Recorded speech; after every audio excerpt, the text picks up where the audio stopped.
অমিয় চক্রবর্তী, বুদ্ধদেব বসু, জীবনানন্দ দাশ, বিষ্ণু দে এবং সুধীন্দ্রনাথ। এনারা পাঁচজন হলেন বাংলা সাহিত্যের পঞ্চপাণ্ডব।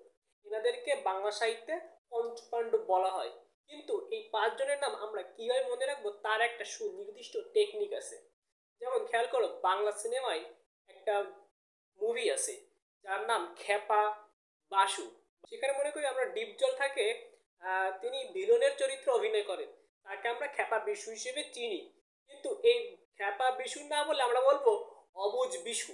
অবুজ বিশু, আমরা বলছি অবুজ বিশু।